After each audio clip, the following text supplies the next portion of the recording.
கல்யாணத்துக்கு வீட்டுக்கு வந்து நாள் 3. இன்னைக்கு தான் கல்யாணமே. நேற்றுக்கு தூங்க லேச்சு, அதனால எலும்ப லேச்சு. டக்குன்னு எழும்பி பிரஷ் பண்ணி சாப்பிட்டு கல்யாண வீட்டுல வேலை செய்ய போயிட்டோம். நிறைய பொருள் இருக்கு, அதை கையில கொண்டு போக கஷ்டம். அதனாலதான் உருட்டு வண்டி. எப்படி பிளான்? வேலையை முடிச்சு ரெடியா வந்த கேப்ல கடுப்பாக்கிட்டோம்.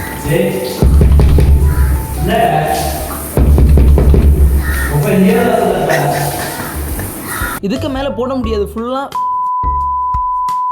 அதனால வேண்டாம். காலையில எங்கேஜ்மெண்ட் முடிஞ்சு வீடியோ எடுக்கல, ஈவினிங் எடுக்கலாம்னு நினைச்சேன். ஆனா லாஸ்ட் சொல்றேன் பாருங்க. நல்ல சாப்பாடு, சுட சுட சோறு பாயசம், காம்பினேஷன் வேற லெவல். நல்ல காம்பினேஷன். அடுத்த வேலை ஃப்ளெக்ஸ் ஒட்டுறது. இதுதான் நாங்க. எப்படி இருக்கு இந்த ஃப்ளெக்ஸ்? இதை ஒட்டி முடிக்க ஆகா ஓகோன்னு போயிருச்சு நேரம். எப்படி மஜாவா இருக்கா? கமெண்ட் பண்ணிட்டு போங்க. பொண்ணு மாப்பிள்ளையா ஈவினிங் வீடியோ எடுக்கல நினைச்சேன்னு சொன்னப்பவே புரிஞ்சிருக்கும். இவங்களுக்கு தான் கல்யாணம். கமெண்ட்ல விஷ் பண்ணிட்டு போங்க. Happy marriage life. கல்யாண வேலை பிஸி எல்லாம் இல்ல, ஃப்ரீயா தான் இருந்தேன். அடுத்து சாப்பிட்றதுல பிஸி ஆயிட்டேன். அதோட கல்யாணம் முடிஞ்சிருச்சு. திருப்பி பொட்டியெல்லாம் எடுத்துச்சு கிளம்ப வேண்டியதுதான் கோயம்புத்தூருக்கு. நாளைக்கு பார்க்கலாம் கோயம்புத்தூர்ல.